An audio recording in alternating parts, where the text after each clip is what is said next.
welcome back to our next video. For those of you who are invested in crypto and stocks, looking at your portfolio hasn't been very pleasant in January. Yeah, today you can look forward to us discussing what has been happening in the market and what we're doing next, so you can get a bit of an idea of what we would do in such a scenario, and maybe you want to copy this, or maybe you don't want to, but you can get a bit of perspective. But first, we'll be talking through a cryptocurrency that both me and Ramesh have just bought, and we were actually considering this earlier in the year, but it shot up so much, so we've got an opportunity with the current dip. I'm sure a lot of you have heard of this one before. We are going to be discussing cake. Are we talking about dessert cake? We had a lot of that during Christmas. No, we're actually talking about the cryptocurrency cake, which is the token for Pancakeswap. Ah, yeah, of course, the Pancakeswap token. So for those who don't know much about Pancakeswap, it's a decentralized exchange like Uniswap or SushiSwap, but it's on the Binance Smart Chain. And the Binance Smart Chain exploded in 2021. And you can use it for several things that we'll go through in this video. But in terms of exactly how to use Pancakeswap to buy decentralized tokens, if you want more detail of that, we've actually got a separate video, which we've provided a link above. So if you'd like to learn a bit more about Pancakeswap and how to utilize that video will tell you what to do. Today we'll be discussing why we think cake is such a great token and why we think Pancakeswap has the perfect platform to make sort of the cake token explode in the future. Let's start off by looking at the graph. Yeah, I mean, as we said, Pancakeswap did explode in 2021, and that was because a lot of decentralized tokens, you started using the BSC. And as you can see, the sort of highest point was after April. It was about $45 it actually reached at one point. And since then, it lagged a bit. It went back up to $25, and then since then we've had a crash and it's reached all the way down. It was at $1.7 today, and it's reached at currently about $7.6. So after such a massive rise from sort of being a $1 coin at the start of the year, it's now $7 1 year later, despite it going through such an evolving period where it attracted so many users. So that's why we think this token, price-wise, the chart looks very attractive, and we think that, you know, if not reaching the all-time high, even if you are just hodling for the staking, it's going to give you a lot of money. So Sean, what is so special about Pancakeswap? Yeah, so I think to do that, let's go through Pancakeswap and what it actually does. So Pancakeswap was originally designed to swap tokens using the Binance Smart Chain. So you transfer BNB from Binance, and you could buy tokens, decentralized tokens, which we wouldn't find on centralized exchange like Binance. So for example, Cake is an example of a decentralized token. That's the one we're talking about today. And that benefits highly from Pancakeswap. But you can buy other tokens like SafeMoon. I'm sure you've heard of SafeMoon or Alpaca here, or whatever. So you can buy all these decentralized tokens. So a lot of people jumped onto the Pancakeswap bandwagon because you could buy tokens. But since then, they've really put effort into expanding the platform, and there's so many ways Pancakeswap makes money. And that's why we think the value of Pancakeswap will go up. So let's go through some of them.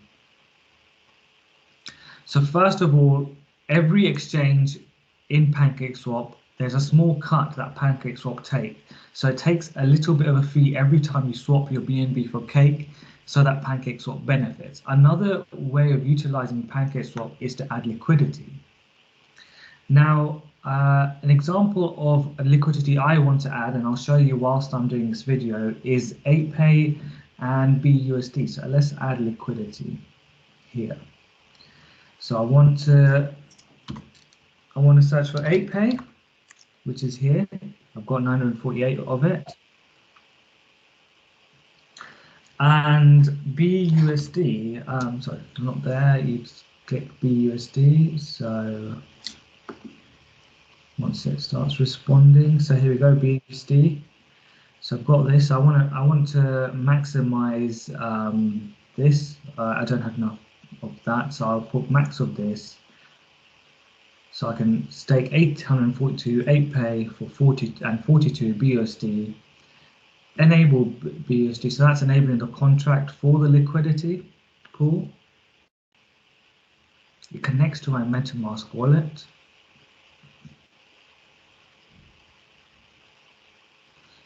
So what I'm actually doing here, whilst that's loading, what I'm actually doing here is once I create a liquidity pool, I can then stake this liquidity pool actually on Pancakeswap. And that's another reason people are attracted to Pancakeswap, because it's got so many attractive liquidity pools, which Pancakeswap actually benefits from. And so it's making money through that. So you can see here, I've created this liquidity pool. Actually, I've enabled the BUSD. While that's happening, let's go through some of the other features. Okay, actually that's happened. So let's click supply, confirm supply. I'm happy with that. Once you've added the liquidity and you've done that bit, you go to, there's a section on Pancakeswap called Earn, and they've got farms. So you go to farms.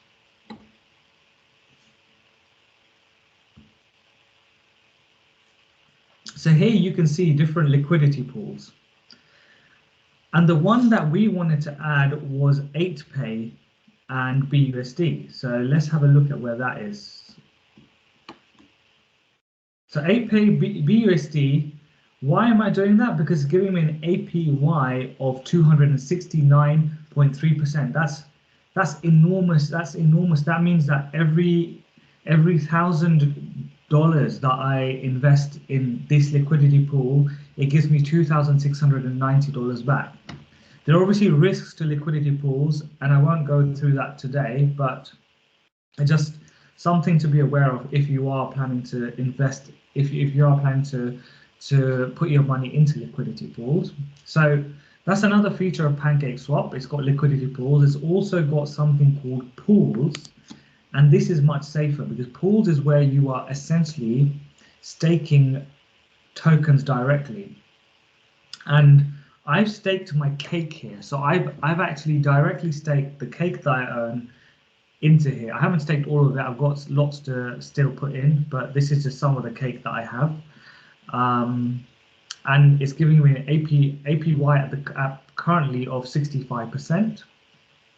There's several other tokens you can stake directly to earn yourself cake. So that's another feature this platform has.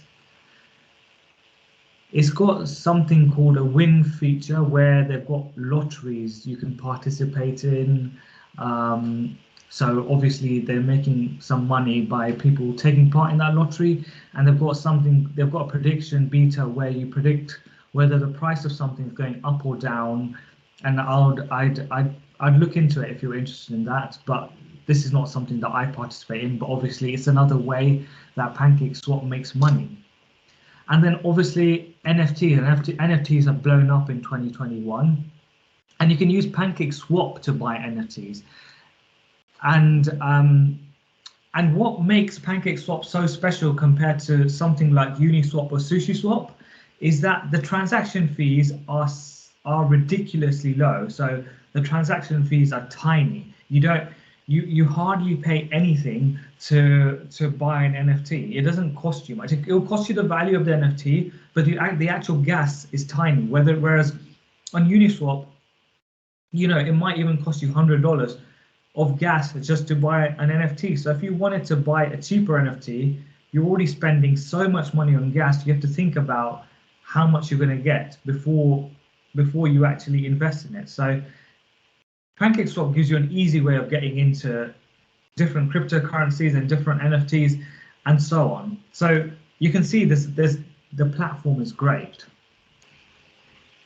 As well as all the great features, one that Sean just mentioned, which is key, is that you can earn 65% APY for just holding the token. This is great. This is a great reason to invest. Yeah. Sean has devised a spreadsheet to talk us through the potential and why this is so important. Yeah, so I'll share with you why I think this is such an important feature. So this is quite a simple depiction of what's going on here. So currently the price is around $7.50 to buy one cake. So that's your one cake. This is the all-time high of $45. So cake was at one point in 2021 $45. So there's a 6x potential to its all-time high. That's a simple calculation there. Now just say I invest £1,000 of cake, which I've done.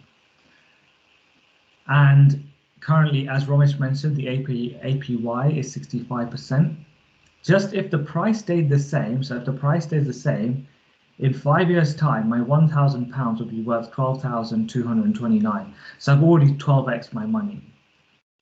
But we know that eventually Cake is going to continue building its platform. It'll attract more people in, and if with what currently Cake are doing in terms of attracting people into the platform, and if Binance continues to be popular and the Binance Smart Chain continues to be popular, we know it's going to increase in value. And if let's assume it reaches back to its all-time high in 5 years, it could even go beyond that, but let's just say it just reaches its all-time high in 5 years, you've got £73,000 from £1,000 of investment. So you can just see the potential from just hodling Cake for 5 years. So that's just something I wanted to represent and show to you today of why we think Cake is such a good investment. Its staking is so attractive. So that is our crypto recommendation this month, and hopefully we've convinced you to at least dip your toes into Cake. Let's talk about the broader market. Sean, what is going on? So at the moment, we've seen both the Nasdaq and crypto market dip. So Bitcoin, it was sort of trading around $35,000 as we speak, and it was all the way up to 70,000. So it's halved from its all-time high, and the Nasdaq has dropped, I think, around 18% from its all-time high. So there's a few reasons to this. First of all, there has been massive inflation around the world, and US 7% inflation was year-on-year, January to January, was announced earlier this month. So the reason that's bad is because the more inflation there is, the less people can actually spend, the more chances banks are going to increase interest, or banks of the countries are going to increase interest rates. So what that means is profitability for a company goes down if they're borrowing a lot of money. So that's one of the things. The other thing is there's this conflict between Russia and Ukraine, so that's causing a lot of tension, and generally there's just, when there's fear in the market and when things are going down, people just generally tend to follow. So you jump on the bandwagon when everything's going up. In the same way, when everything's going down, people start selling because they think, oh crap, it's going to crash to zero. Well, that never happens. The market always goes through turbulence, and in the past we've seen in 2018 the Nasdaq dipped 24%. In 2020 the Nasdaq dipped about 30%. In both situations, the market completely recovered and surpassed its all-time high previous to the crash. So there is always going to be economic situations which are going to be unfavorable to both crypto and to stocks. And those are chances where you have to dip in. Don't be foolish and put all your money in, because the market could crash even more, but slowly start dipping into different things. And eventually, that the market will recover to where it was before and go beyond that. So it's an opportunity. It's an opportunity to look at things that you are interested in and are cheaper right now, and don't start panicking if the price that you've currently bought at dips another 20%, because you have to look at the long-term picture, and it will eventually go up. And what is your strategy through the crisis? And would you advise others to do the same? So what I'm currently doing, as I said, is I'm every month I'm putting across certain amount of money. Say I want to invest £2,000 every month. I put that money aside. I put X amount for stocks, X amount for crypto, and I won't change that whether it's a high market or a low market, because over time, dollar cost averaging will always benefit you. So you don't want to change, because even when the market is high, it could get higher, and when the market is low, it could go lower. So I don't time the market. I just consistently buy, look at what I think are good potentials, and continue to do that on a month-to-month basis. So it's good to have a strategy in place when you're investing. Some people may take out all their money when it's a crash and say, let me wait for the market to completely go to the bottom and then I'll buy. But no one knows what the bottom is, so you can't predict the market. And it might work for some people. They might be good at, selling high and buying low, but people can't time the market very well. And as Warren Buffett says, when fear is high, that's when you should buy. Well, thanks. Hopefully that gives everyone a bit of insight on how to deal with the current turbulence in the market. So that's where we'll end it today. I hope you enjoyed our video. Please don't forget to like and subscribe if you would like to listen to more content like this. Thanks for listening. Yeah, thanks for listening, and we hope to speak to you very soon again.